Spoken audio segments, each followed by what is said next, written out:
할렐루야. 오늘도 행복한 예배가 되기를 바랍니다. 우리 고백하시겠습니다. 예수는 그리스도이십니다. 그리스도는 인생 문제의 완전한 해결자이십니다. 오늘은 6월 마지막 주일 예배입니다. 하나님은 말씀을 주시고 말씀을 성취하시는 하나님이신 줄로 믿습니다. 오늘 하나님께서 우리에게 주시는 말씀은 신앙의 발판 일곱 번째인 하나님의 통치입니다. 하나님의 통치는 하나님께서 우리의 생사복을 주관하시고 통치하시며 우리를 인도하심을 믿어야 하는 이유입니다. 하나님의 통치하심을 의심하거나 뿌리를 내리지 못하면은 우리의 성격이나 조급함이 치유가 되질 않습니다. 그러면 자꾸만 불신앙과 조급함에 빠지게 되며 과거에 실패하는 습관을 버리지 못하게 됩니다. 이것은 하나님께서 예비하신 응답을 받지 못하도록 성도들을 사단이 불신앙에 빠지도록 막는 중요한 포인트입니다. 그래서 이것을 항상 여러분들이 기억을 하셔야 됩니다. 오늘 본문의 말씀은 참 중요합니다. 시편 139편 1절로 24절인데요. 원래는 우리는 오늘 좀 짧게 봤죠. 다윗의 시인데 이 다윗이 이 글을 쓰게 된 시편 139편을 쓰게 된 배경이 있습니다. 그 배경은 무엇이냐면 세상에는 하나님을 믿지 않는 원수들이 많이 살고 있다는 거예요. 그렇죠? 그래서 시편 139편 19절에 보니까 하나님이여 주께서 반드시 악인을 죽이시리다. 얼마나 악한 자들이 다윗을 이렇게 힘들게 하고 그러는지 하나님께서 주께서 반드시 악인들을 죽이시리다. 왜냐하면은 다윗을 괴롭힌 것이 아니고 하나님을 괴롭히니까, 하나님을 대적을 하니까. 그래서 피 흘리기는 즐기는 자들아 나를 떠날지어다. 이렇게 얘기를 해요. 시편 139편 전체 배경이 이 배경이에요. 이런 속에서 다윗은 네 가지로 하나님의 통치하심을 확신을 하고 있습니다. 이것은 이런 일은 여러분들에게도 일어날 수 있는 일이에요. 다윗에게만 일어나는 일이 아닙니다. 그래서 139편 1절에 6절의 말씀을 보면은 크게 네 가지로 이렇게 나누어지는데요. 139편 1절에 6절의 말씀을 보면 하나님은 나의 생각과 행동과 삶과 길을 다 알고 있음을 말을 해요. 아니, 절마다 하나님은 나를 아시고를 계속 얘기를 해요. 하나님은 내 생각을 아신다는 거예요. 하나님 나의 행동을 아신다는 거예요. 하나님 나의 앉고 일어섬을 전부 다 알고 계신다는 거예요. 그러면서 이것을 아는 것은 참으로 기이한 지식이다 이렇게 말을 해요. 어떻게 하나님이 나를 아시나 말이에요. 그것이 믿어지는 믿음이 있다는 것은 놀라운 일이죠. 하나님은 안 보이는데 하나님 나를 알고 계신다는 거예요. 그러면서 139편 7절로 10절의 말씀을 보면은 하나님은 바다 끝에도 계시고 흑암이 가득한 밤에도 나와 함께 하시고 나를 인도하신다고 말을 합니다. 그러면서 내가 바다 끝에 갈지라도 거기 안 계시겠냐? 내가 새벽에 일찍 일어나서 먼 나라에 간다 할지라도 그곳에 아니 계시겠냐? 원수들이 둘러싸고 있는 이 현장에 내가 있어도 하나님이 나와 함께 하시는 내가 두려워할 게 있겠냐? 그 말이에요.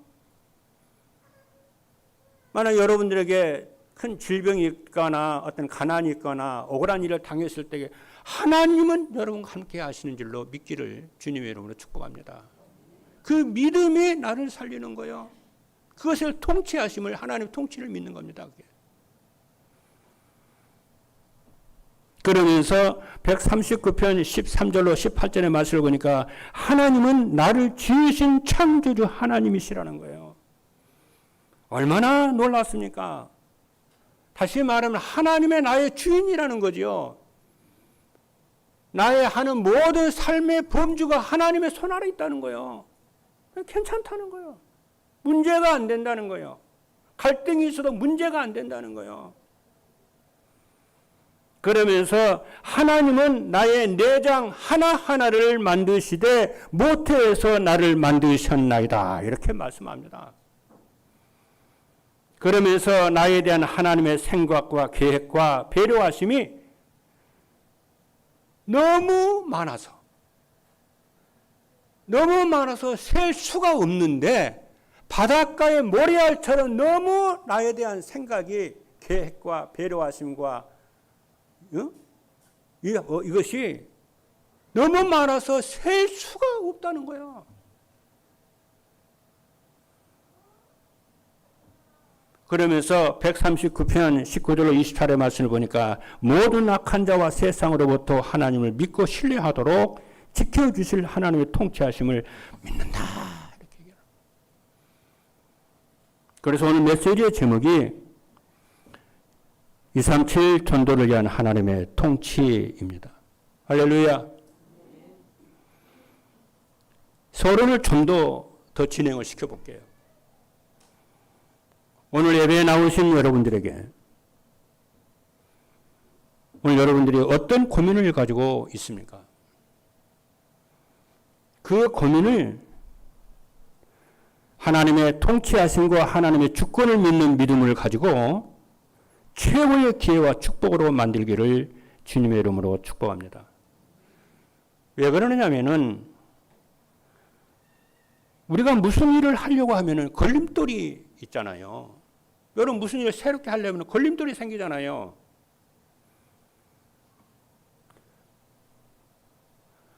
그러면 그 걸림돌이 생길 때에 어떻게 해결해야 할까요?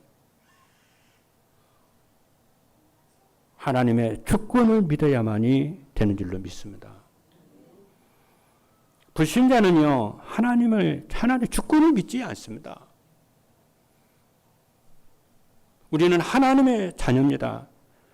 구원받은 하나님의 자녀이기 때문에 하나님의 절대 주권을 믿어야 됩니다.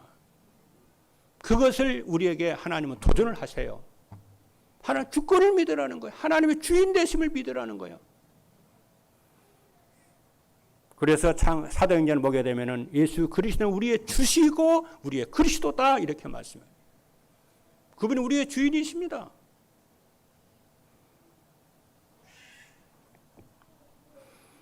하나님의 절대 주권을 무엇인지 알아야 믿잖아요. 하나님의 절대 주권은 하나님의 시대와 역사와 우리의 생사복을 통치하고 주관하심을 믿고 사는 것이 하나님의 주권을 믿는 것입니다.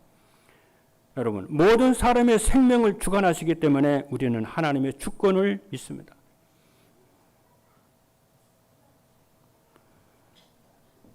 내가 몇 살까지 살 것이냐, 내 마음에 달린 게 아니에요. 하나님의 주권이에요. 이 나라에 살겠냐, 저 나라에 살겠냐, 하나님의 주권입니다. 내가 꽃이 피는 봄에 죽을 것이냐, 겨울에 죽을 거냐, 하나님의 주권이에요.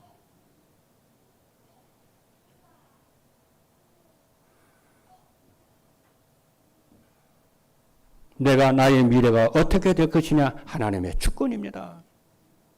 그걸 믿으셔야 돼요. 우리가 하나님의 주권을 믿으면은 모든 일과 사건과 갈등에서 해석하는 것이 달라집니다. 하나님의 주권 안 믿으면요, 모든 게 틀리게 해석이 돼요. 사람도 사건도 문제도 갈등도 전부 다 틀리게 해석이 돼가지고 나중에 혼미해져가지고요, 이게 풀리질 않습니다. 요셉에게 문제가 왔어요. 요셉에게 문제가 왔는데 요셉이 하나님의 주권을 믿으니까요. 해석이 달라지잖아요. 형들에게 팔려가지고 보디발의 집에 왔다고 해석이 되면은 요셉은 분에 못 이겨가지고요. 정신 아마 돌았을걸요. 그렇잖아요. 요셉이 팔리기 전에 집안에 있을 때 그렇게 형들이 나를 괴롭히더니 기어이 나를 팔아가지고 노예로 가게 했다고. 여러분 같으면 살겠어요? 못 살지요. 근데 요셉은요, 하나님이 그래요. 하나님이 형들을 통해서 애굽으로 왔다고 하나님의 주권을 믿었어요. 그리고 요셉도 그렇게 고백을 했어요. 하나님이 형들보다 먼저 나를 애굽에 보내심으로 그랬어요. 형들이 한 거 아닙니다. 하나님이 형들을 통해서 했습니다. 왜? 우리의 가문과 전 세계를 살리기 위해서 그리 했습니다. 두려워하지 마옵소서 그래요.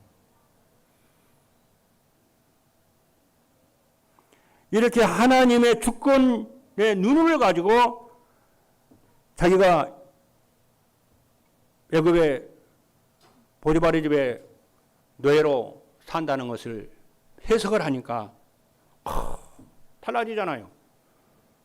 아, 내가 이 보디발 집을 살려야 되겠구나. 그렇잖아요. 하나님이 보냈던 곳이라면 이 집을 살려야 되겠구나. 그래서요, 요셉이 보디발 집을요, 살려내요. 그렇죠? 계속 기도합니다. 기도하면서 일을 제대로 해요. 자기 일처럼 일을 합니다. 그러니까 보디발이 좋아할 수밖에 없잖아요. 누가 자기를 집안을 살리는데, 자기 사업을 살리는데 누가 싫어하는 주인이, 싫어하는 사단이 어디가 있겠어요? 만약 여러분 회사를 여러분들이 살린다면은 회사 사단이 가만히 있겠어요? 아니, 어떻게 저런 사람이 우리 회사에 들어왔지? 유심히 본단 말이죠. 유심히 살펴보니까 이 사람이요, 하나님 믿는 사람이네. 예수 믿는 사람이네. 시간만 되면 하나님 기도하는 사람이네. 이 사람이 딱 보는 거예요. 이 사람 회사 사람이 아니라는 거예요. 이 사람은 노예가 아니요. 이 사람은 앞으로 큰 미래가 있는 사람이요. 지도자가 될 사람이라. 그러니까 불러다가 말을 하잖아요. 너를 보니 노예 될 사람이 아니라는 거예요. 너는 그릇이 다르다는 거예요.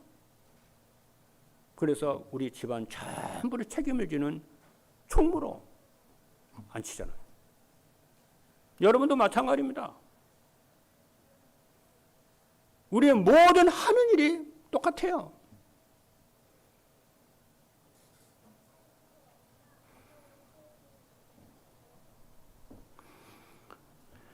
요셉은 처음부터 하나님의 주권을 믿었기 때문에요.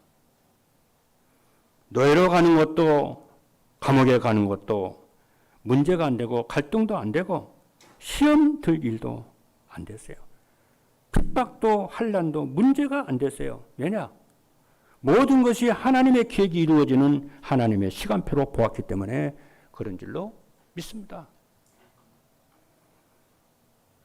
그러니까 과거를 봐도 현재를 봐도 미래를 봐도 달라지게 보이는 겁니다.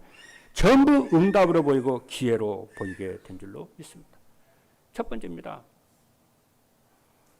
그래서 여러분, 세계복음할 여러분들은, 구원받은 여러분들은 어떤 상황에서도 살아남는 믿음을 가지시라. 할렐루야. 그래서 내 속에 하나님의 망대를 세우라는 거예요. 어떤 환경에서 살아남는 믿음을 가지셔야 돼요. 사단은요, 얼마나 우리를 죽이려고 그러는지요.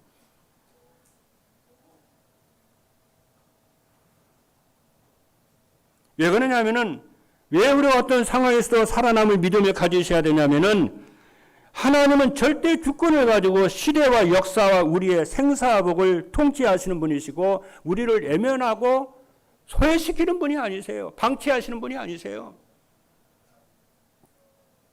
여러분, 믿음에는 네 가지 기본이 있습니다.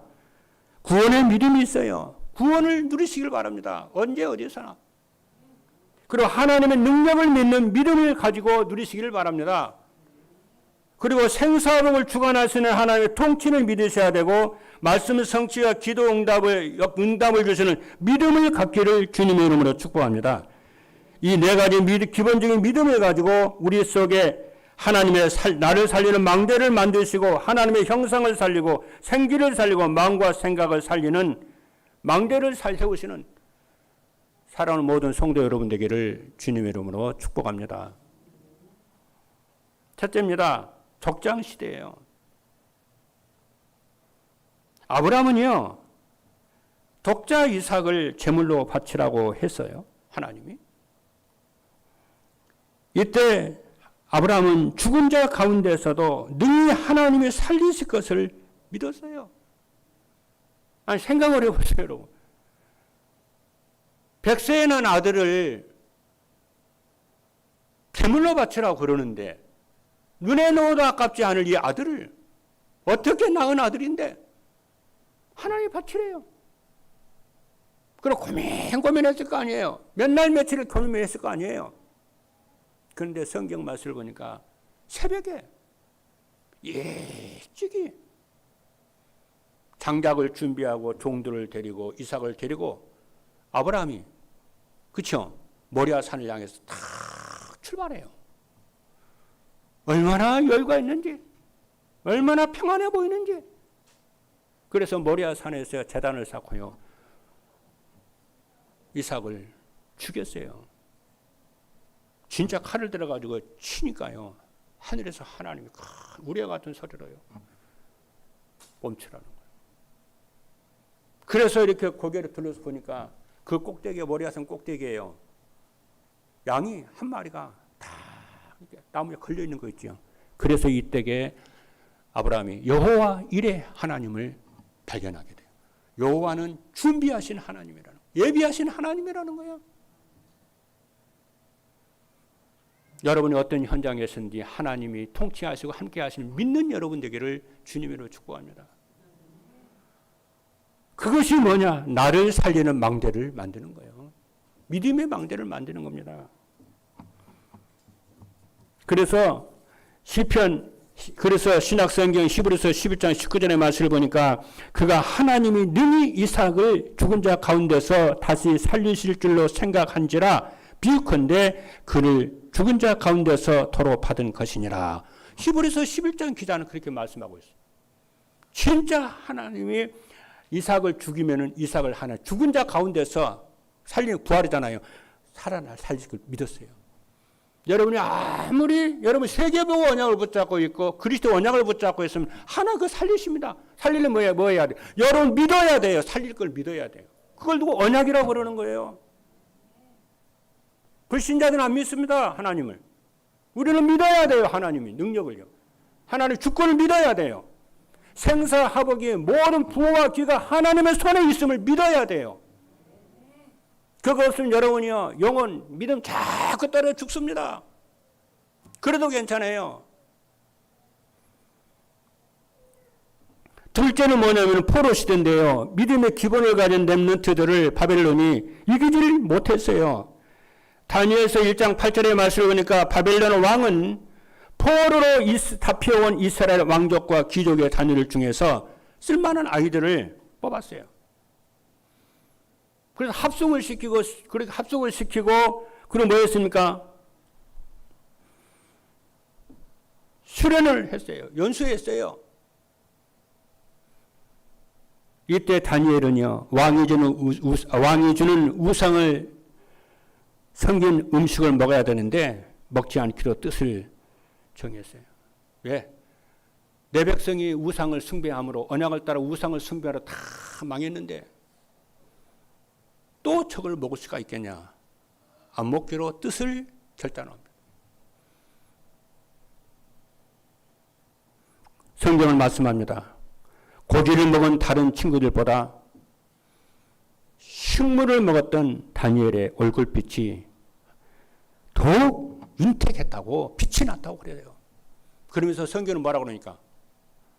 하나님이 다니엘에게 지혜를 주시는데 이스라엘 모든 지혜자보다도 10배나 더 많은 지혜를 줬다고 해요. 여러분, 하나님을 신실하게 믿고 그 길을 가는 자에게 하나님이 다니엘처럼 10배의 지혜를 줄 뿐만이 아니라 오력을 하나님이 7배나 더하여 주실 줄로 믿습니다. 그래서 하나님을 경외하는 자와 하나님을 경외하지 않는 자는 달라, 열매가 달라요. 셋째입니다. 초대교회입니다. 갈보리산 감난산 마가다락방을 체험한 초대교회 앞에 로마가 굴복을 했어요. 초대교회는 어떤 믿음을 가졌느냐면요, 마가다락방에 가면은 사업이 망한다는 거예요. 마가다락방 교회를 도우면은 망한다는 거예요. 사업이 망한다는 거예요. 목회가 망한다는 거예요.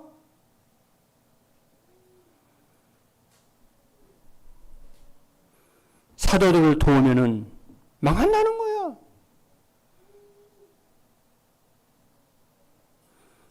그런데 초대교회와 15개국 산업인들은요, 상관하지 않았습니다. 문제가 있어도 없어도 상관하지를 않았고요. 핍받고 환난이 있든지 없든지 상관하지를 않았습니다. 왜? 생사복은 여론에 따라 움직이는 것이 아니고 하나님의 절대 주권에 따라서 생사복이 주관되는 것이기 때문에 괜찮았어요. 부와 귀가 하나님의 손에 있는 것이지 여론에 있지 않습니다. 할렐루야. 놓게됨과 낳게됨이 하나님의 손에 있는 줄로 믿기를 주님의 이름으로 축복합니다. 이거 없으면 다 눈치 보고 살아야 돼요. 그렇잖아요. 똑같이 회사 일을 하더라도 어떤 사람은요, 다 주인 눈치 보고 사는 사람이 있어요. 사람 눈치 보고 사는 사람이 있어요. 그럼 어떤 사람은요, 자기 신념과 확신을 가지고 딱 일을 한다니까요. 그렇죠?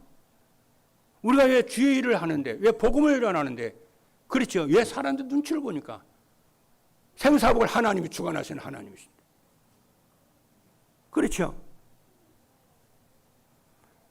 하나님은 그런 사람들을 하나님이요 쓰시는 줄로 믿습니다. 사무엘상 2장 7절의 말씀이니까 여호와는 죽이기도 하시고 살리기도 하시며 여호와는 가난하기도 하시고 부하기도 하시며 낮추기도 하시고 높이시기도 하시기 때문에 그렇습니다. 그래서 히브리서 11장 6절에 보니까 믿음이 없이는 하나님을 기쁘시게 하지 못하나니 하나님께 나가는 자는 반드시 그가 계신 것과 또한 그가 자기를 찾는 자들에게 상 주시는 이심을 믿어야 할지니라. 두 번째입니다. 하나님의 백성들이 불신앙하면 여러분 실패합니다. 우리는 믿음으로 사는 사람들이지, 그렇잖아요. 우리는 기억을 해야 됩니다. 우리 속에 무너뜨려야 할 망대가 뭐냐면 불신앙 망대를 무너뜨려야 돼요. 할렐루야.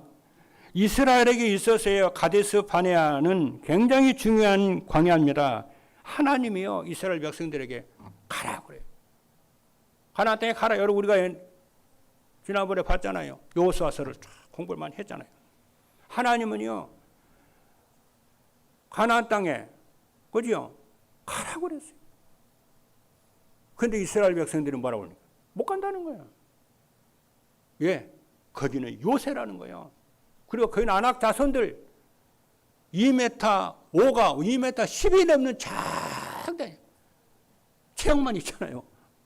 그런 장대한 군사들이 쫙 있는 거예요.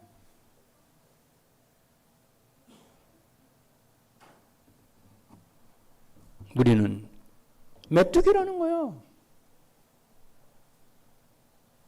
우리는 우리의 여자들과 우리의 자녀들을 데리고 갈 수가 없다는 거예요. 얼마나 맞는 말이고 설득력 있는 말입니까?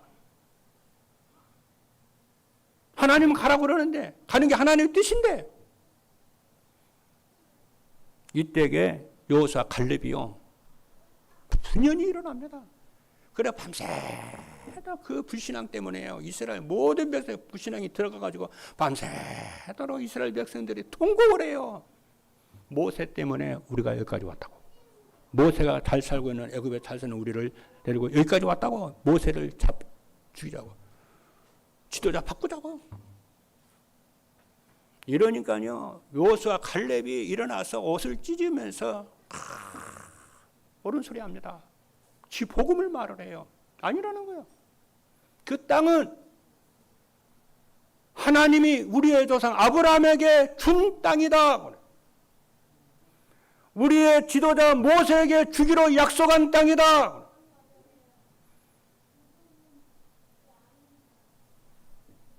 하나님이 친히 우리와 함께 하셔서 그 땅을 우리에게 주실 것이다.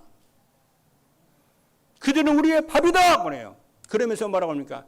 이미 그들에게는 지도자가 떠났고 그 성은 텅텅 비었다 지금. 여호와 하나님이 홍해에서 기적을 일으키시고 광야에서도 기적을 일으키시고 요단강을 가르시고 여리고성을 무너뜨린 그 소식을 저 가나안 백성들이 듣고 간담이 다 녹아 있다 지금. 그죠? 여러분들이 교회에서 가정에서 산업 현장에서 언약 잡은 말을 하기를 주님의 이름으로 축복합니다. 그래야 여러분이 살고 현장이 살아요. 하나님 죽었습니까? 나는 지난 나를 이렇게 목회를 하면서 지금까지 나를 인도하시는 과거를 돌이켜 보면요. 구비마다 순간순간마다 하나님 나의 삶을 인도하신 거 있죠. 여러분도 마찬가지입니다. 여러분이 예수 믿기 전에 어떻게 여러분이 살았는가, 예수 믿으면서 어떻게 복음을 받았는가를 여러분 잘 생각해 보세요. 나 예수 안 믿었으면요, 정신 돌았을걸요. 그래서 우리 부부가 한 번씩 얘기할 때, 여보, 우리 복음 받지 못해 우리 정신 돌았겠지.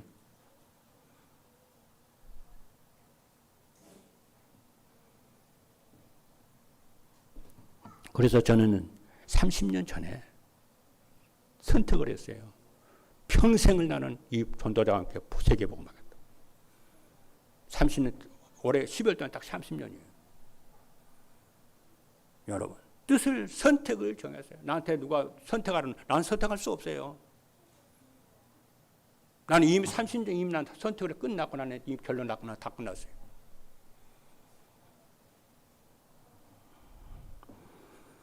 생각은 우리의 말이 되게 하고요. 이 생각은 우리의 행동이 되게 하고요. 이 생각은 우리의 운명이 되게 하고요. 우리 이 생각은 미래가 만드는 거예요.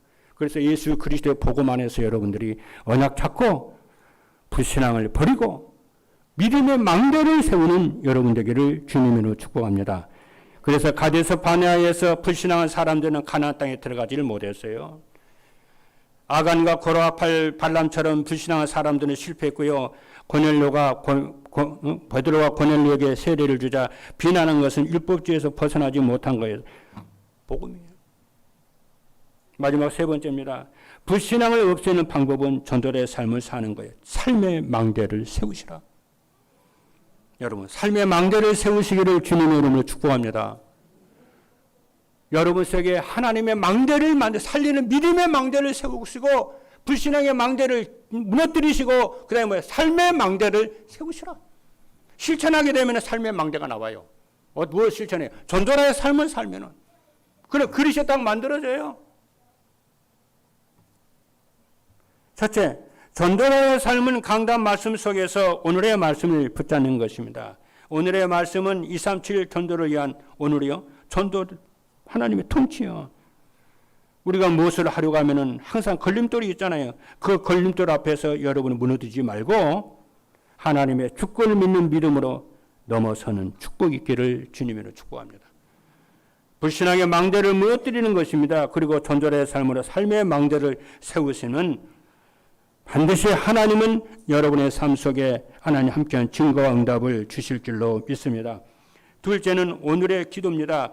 기도를 하는데 그냥 기도하지 마시고 그렇잖아요. 문제가 와도 갈등이 와도 핍박과 환난이 와도 무응답이 온다고 착각하지 말고 238을 계속 누리는 거예요.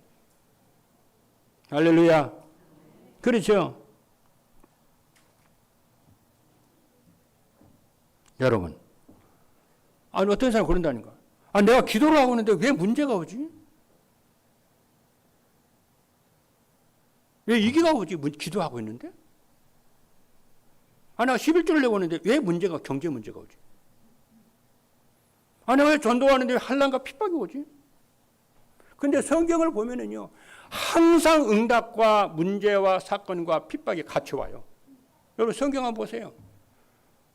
예루살렘부터 시작된 이 복음 운동이 로마까지 가는데요, 문제가 항상 와요. 나 그걸 고민을 많이 했다니까요. 나 그래서 어제 산업인 미션에서 말했어요. 여러분 그거 보는 눈이 없으면 여러분요, 세계보험 힘들어요.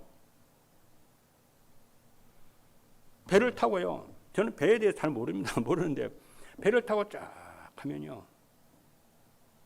바람과 파도가요, 뒤에서 탁 쳐주면은요, 그 바람과 파도로 인하여 배가 빨리 가요.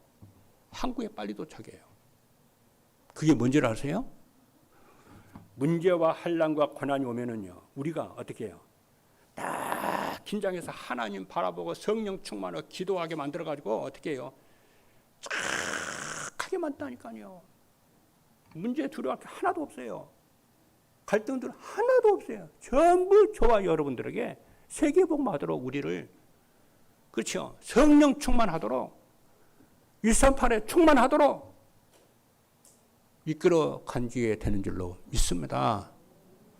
그게 문제의 축복이요. 그래서 문제가 오거든 기회로 삼고 축복으로 삼으라고 하는 이유가 그렇습니다.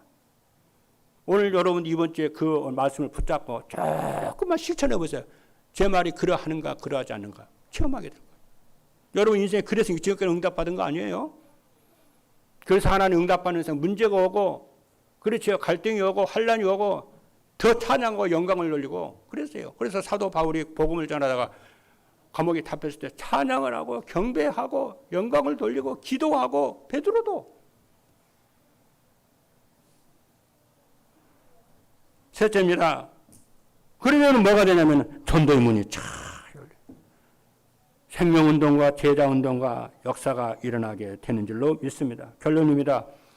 복음을 정말 알고 기도를 누리면 모든 것을 살리게 되는 줄로 믿습니다. 복음을 알고 삶 속에서 문제와 사건과 핍박과 환난 속에서도 굴하지 않고 하나님의 통치하심을 기도로 모든 것을 누리게 되면 모든 부분이 살아납니다. 여러분의 영혼이 살아나요. 그렇죠. 여러분의 삶이 살아나고 업이 살아나고 산업이 살아나고 다 살아나요. 그래서 기도가 어디에 있든지 되어지면은 어떤 것도 문제가 되지 않은 줄 믿습니다. 그래서 전자의 삶과 777 기도로 모든 것을 살리시는 행복한 그리스도로 행복한 여러분 되기를 주님의 축복합니다. 할렐루야. 기도하겠습니다.